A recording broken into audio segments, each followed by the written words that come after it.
Ibunda Presiden Joko Widodo rencananya dimakamkan siang ini di pemakaman keluarga di Karanganyar, Jawa Tengah. Seluruh jajaran Kabinet Indonesia Maju diminta Presiden untuk tetap di ibu kota. Dan kita telah terhubung dengan Menko Polhukam Mahfud MD. Selamat pagi, Pak. Mahfud, Maggie. Ya, selamat pagi dan bisa dikonfirmasi kembali benar para menteri dan juga staf khusus Presiden tidak terbang ke Solo hari ini untuk melayat dan mengikuti pemakamannya ya, Pak? Kalau arahannya Presiden begitu dan saya dan menteri-menteri mengonfirmasi untuk tidak hadir. Saya tidak tahu apakah ada yang bolos, yang bocor ya kalau misalnya ini berangkat. Tetapi permintaan Presiden itu memang agar para menteri dan staf khusus kepresidenan tidak usah ke tempat duka di Solo, tapi fokus di Jakarta dan didoakan saja di Jakarta.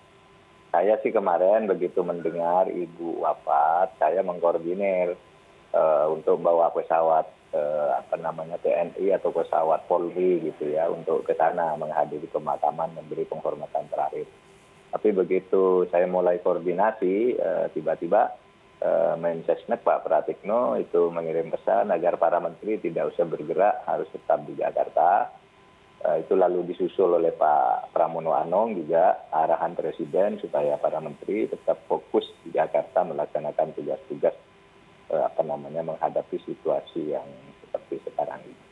Iya Pak, jadi sesuai dengan arahan Presiden memang semua menteri harus tetap berada di ibu kota. Dan bagaimana rencana pemakaman siang hari ini? Berarti dihadiri siapa saja Pak? Saya tidak tahu siapa yang hadir, tapi di dalam pemberitahuannya itu pemakaman akan dilaksanakan secara intern keluarga. Nah itu, ya di Karanganyar sih di pemakaman keluarga itu saya tahu, tetapi siapa saja yang akan hadir saya tidak tahu juga. Apakah itu juga akan ada yang menyiarkan langsung atau tidak, saya juga tidak tahu. Tapi para menteri sekarang ini saya monitor tidak ada yang diberitakan akan berangkat ke sana. Jadi memang semua kegiatan di rumah duka ini secara tertutup ya Pak. Dan apakah Anda juga mendapatkan instruksi dari Presiden terkait situasi saat ini di tengah wabah corona ditambah duka yang menimpa beliau? Instruksi langsung kepada saya atau kepada menteri dari Presiden sendiri sudah disampaikan melalui Mensesnek agar masalah corona ini menghadapi situasi darurat seperti ini supaya terus fokus sesuai dengan keputusan pemerintah ya, masalah bantuan-bantuan, masalah pengadaan APD, penyediaan rumah sakit dan sebagainya, semua itu sudah sudah dirumuskan oleh kabinet, kemudian sekarang diminta oleh Presiden agar dikawal, termasuk jaring-jaring pengaman sosialnya gitu ya, bantuan-bantuan untuk pembebasan cicilan kredit untuk pekerja-pekerja harian kan sudah dirumuskan semua supaya langsung dikerjakan gitu. Dan nampaknya ya kalau saya melihat situasi di masyarakat sekarang, alhamdulillah kan sudah mulai, Jakarta sudah mulai sepi, orang sudah mulai diikuti perintah lockdown. Itu memang di beberapa daerah memang menurut saya pemerintah daerah sih sudah punya sikap tanggap, tetapi dalam hal pengumpulan atau kerumunan massa itu belum terlalu gencar di daerah, karena di daerah-daerah yang belum banyak kasus memang itu belum menjadi perhatian orang kumpul-kumpul itu. Tapi untuk Jakarta, Surabaya, dan Semarang dan kota-kota lain yang sudah terpapar oleh virus ini, penegakan oleh TNI Polri untuk tidak kumpul-kumpul nampaknya sudah mulai ditegakkan dan mulai dipatuhi oleh masyarakat. Ya, jadi Presiden juga masih mengutamakan semua menteri untuk mencegah wabah virus corona ini ya Pak. Dan apakah Betul. Anda juga mendapatkan informasi terkait kronologi kepergian Ibunda Presiden? Enggak.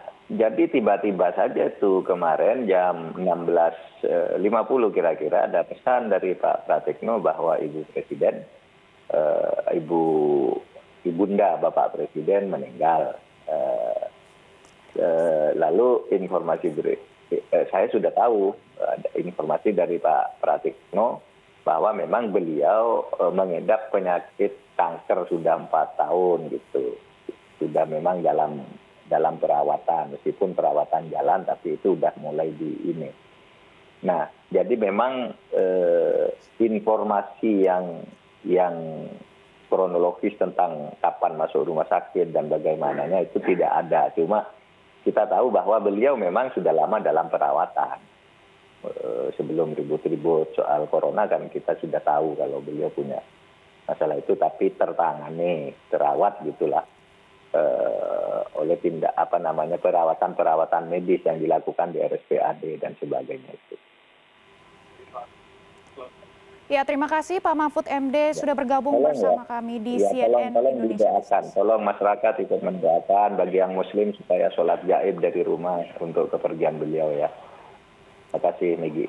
Ya, tentunya kami juga mewakili CNN Indonesia, keluarga besar CNN Indonesia turut berbelasungkawa atas kepergiannya Ibunda Presiden Joko Widodo. Terima kasih Pak Mahfud MD sudah bergabung bersama kami di CNN Indonesia Business.